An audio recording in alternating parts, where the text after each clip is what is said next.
Welcome to the ClassCast podcast, where philosophy, policy, pedagogy, and people come together in honest, purposeful conversations about improving school and education for our students and our communities.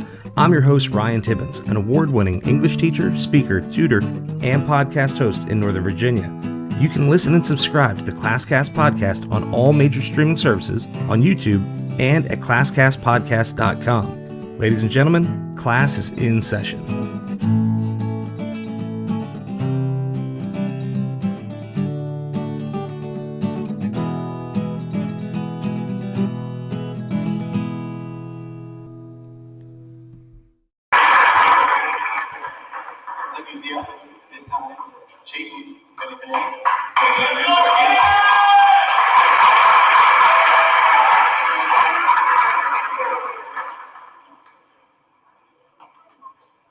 Good evening, class of 2021. First, I'd like to congratulate everyone here on graduating. We smart have beat every obstacle in our quest of learning. Whether it may be a difficult exam or an entire pandemic, we have endured it all. Although our quest to learn has come to an end here at Broad Run, we now have a bigger expedition, a new beginning. Because as learners, we always strive to build our expectations. I have one final word for everyone. Never stop learning. And for our teachers and faculty, thank you for training us to be excellent Spartans. One teacher in particular has gone above and beyond in his teaching, and that is Mr. Tibbens. Mr. Tibbens is an award-winning teacher, tutor, and community leader. In the past 10 years teaching here at Broad Run, he taught college preparatory courses such as AP English language and composition to hundreds of students. Additionally, Mr. Tibbens tutors students on college admissions, standardized testing, and critical thinking skills through his Tibbens Education Services and tutoring program. Aside from teaching and tutoring, Mr. Tibbens also operates his own podcast called the ClassCast podcast, which features business and community leaders discussing improving education. Ultimately, he strives to not only help us Spartans achieve our academic goals, but also bring forth our fullest potential. Come on.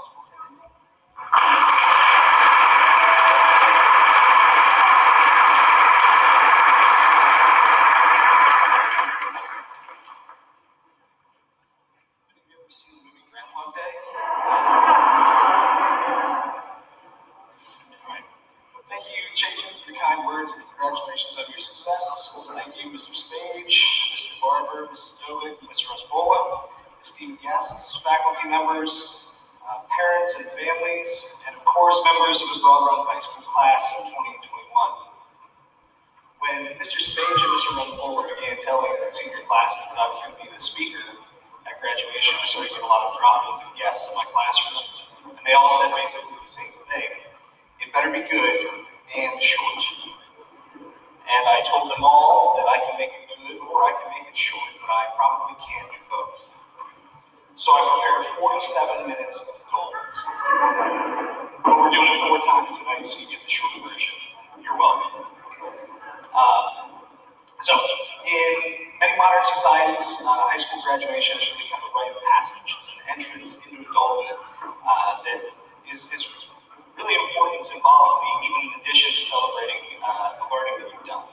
Tonight you'll receive a diploma that gives you more complete access to the world of living. Tomorrow you'll have that certificate, your skill and your knowledge. Everyone says knowledge is power, but that's not really true. Knowledge creates options, and options are power. The more you know, the more you get to choose.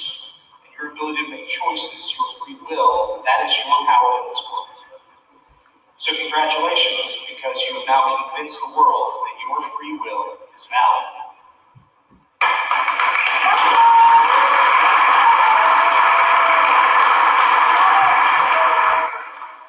Well, what will you do with it? So you choose wisely, and that is what we're going to talk about this evening. Your choices. Making good choices doesn't necessarily lead to an easy life. Good choices don't automatically yield ease, comfort, and prosperity. Sometimes it can also lead to pain, strife, and challenges that we can't always predict. So what's the point of a good choice if it doesn't always lead to a good outcome? How do we know it was a good choice at all? Purpose. We must live with purpose and make choices in accordance with our values and our goals. To clarify the idea, I'm going to tell you a little story borrowed from Greek mythology. The myth of Sisyphus should help all of us in moments like the one you're experiencing right now, when you get to make more important choices. Sisyphus, he was the first king of Corinth, and he led a really interesting life, and there's a big backstory, but I'm spared you the long version. The really interesting part is that when Sisyphus died, he tricked the gods into letting him return to Earth to tie up some loose ends. But when he got back to his home, he realized that he hadn't fully appreciated all the opportunities he had while he was alive. He saw the most beautiful sunsets, he drank the best wine, he appreciated time with his family and friends in ways he never had before. He lived mindfully, fully immersed himself in the moment, and really appreciated everything he had. Eventually, the gods catch up with him, and they drag him back to the land of the dead. And for that deliberate disobedience, they come up with a very special punishment. You know anything about Greek mythology, the gods are very good. In this case, they place a giant round boulder at the bottom of the hill, and they tell him that for all eternity, he must push the rock up to the peak. And when it reaches the peak, it rolls back down, and he has to push it back up, follow down, up and down, for eternity. How many of you would be interested in pushing that rock? Good. You're all sane people. It's good. So the reason, though, that it's not your rock, you didn't earn it. You didn't choose it. In 1942, existentialist philosopher and novelist Albert Camus wrote an essay about the absurdity of this story. And that's what kind of brought this story back into popularity. And this is what he says at the very end of his essay. Just spoil the ending for you. I leave Sisyphus at the foot of the mountain. One always finds one's burden again. But Sisyphus teaches the higher fidelity that negates the gods and raises the rock. He too concludes that all is well. The struggle itself toward the heights is enough to fill a man's heart. One must imagine Sisyphus happy. Happy.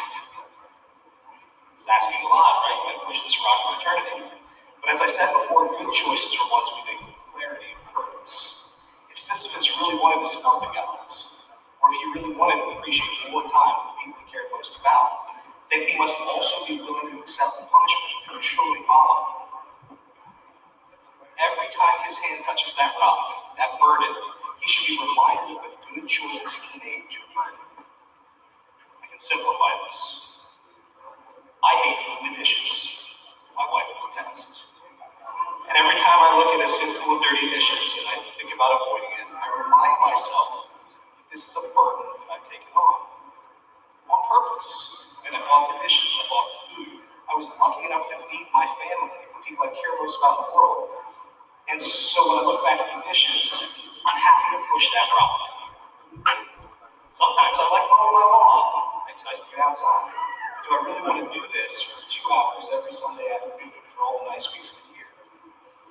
Sometimes I dread it.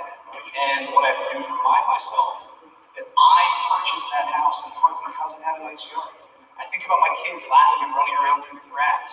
And I look back at the lawn, look back at my rock, and I'm happy to push it in that moment because I chose it. So we need to remember that nothing is free, not even a good decision. There's always going to be some kind of cost. So why am I telling you any of this right now? Because you're about to become graduates of Broadway High School, one of the best schools in the world.